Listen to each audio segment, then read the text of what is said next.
Today we are here with Karent Martin. Karent is very politically active in the Spartanburg area. And so Karent, what does the Second Amendment in particular mean to you? Yep. I didn't grow up with guns. I didn't think about the Second Amendment much. It was just something in the history books. And I will tell you, when I first started thinking about getting a gun, it was when Obama became president. And it wasn't really for self-protection. It was, I was concerned about the economy and the supply chain. And I have some dogs.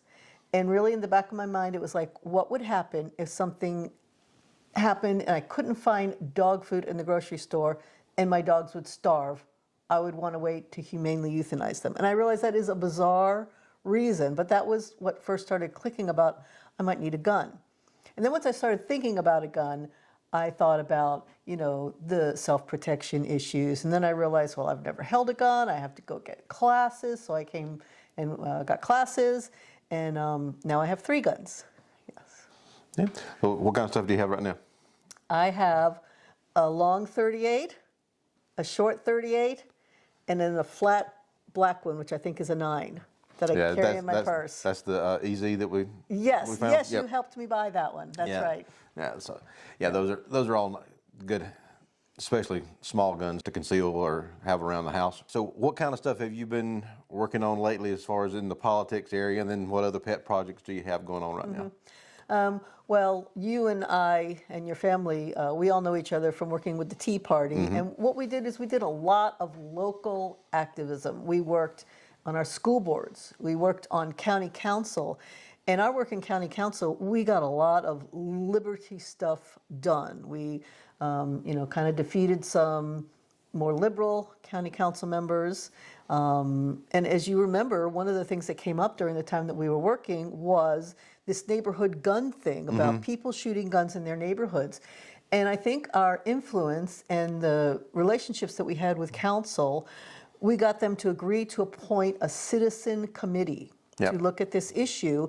And the citizen committee took their job very seriously, and they met and they recommended that we should not impose any more ordinances on local folk. And the county council accepted that. And so those kind of things that we did locally. We didn't focus too much on the national because it's just a waste, I think. But we got a lot of stuff done locally. We worked on school board races. We defeated a school tax. We worked on some House and Senate races and some county council races, and put together teams that would campaign for these folks, and we got a lot of them elected. And they were Second Amendment friendly folks. Yeah, we always tried to make sure we had the right candidates and they had the right ideals and stuff in there. And we would help them, we would explain, because some like me had never thought seriously about the Second Amendment beyond just history books. And you were great in coming and talking to our people, and I know that you've met with some folks running for office and you invited them to your events and they've come out here to shoot. So it's, it was a more friendly persuasion rather than an adamant battering of them, and that's why our activism worked, I think. Yeah. Okay. Well, what kind of stuff have you got going on right now? I'm not doing a lot politically right now. The one thing that I do pay attention to at our state level is the medical marijuana bill. To me, that is the most important bill that's down there. And, there was a lot of talk about medical freedom in South Carolina and nationally with the COVID vaccinations, and should they be mandated, and should masks be mandated, and, the kids in the school. And I believe that the medical marijuana issue is the same type of medical freedom issue. And I've been a little bothered by some of the politicians who were so on board for medical freedom when it came to the masks and the vaccinations, and not so much in letting the doctors prescribe, a medicine that they think would be best for their patients. So that's, to me, a key issue. And then, as you know, recently I moved out onto the farm at Carolina Poodle Rescue, and I work there full-time now.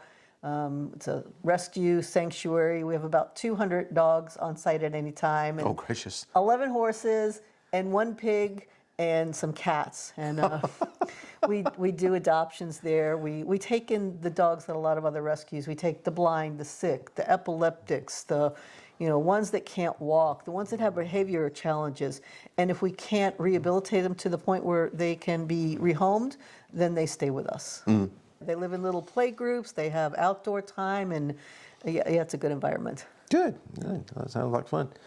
So anything you got coming up that you see on the horizon other than like the medical marijuana bill that you think would be interesting to our folks? You know, we are coming up on midterms, and midterms don't only mean national races. Midterms mean some county council races, some, I think the school board races are not necessarily included in the midterms. Yeah, they're usually the off years. Exactly, but state house races, even some places are going to have some mayor races. Find out what is going on where you live.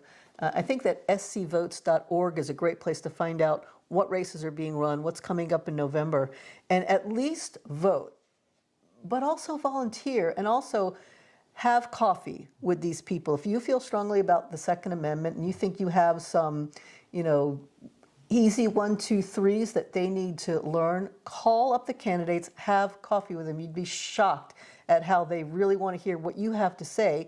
And then, you know, you'll be the person that they call and say, hey, there's this bill coming up. What do you think? It's a great way to have an impact, is to develop relationships with candidates. Yeah. Yeah, I think they respond a lot better to the more personal contact as opposed to the mass group emailings and that type of stuff. That does nothing, you know, and it's okay to disagree on an issue or two now and then, but keep nurturing those relationships, because you never know where the information that you might bring to them might be the thing that changes their mind or changes a vote. Yeah. How do we help you out with the Poodle Farm? Yep. Well, we have a website. It's carolinapoodlerescue.org.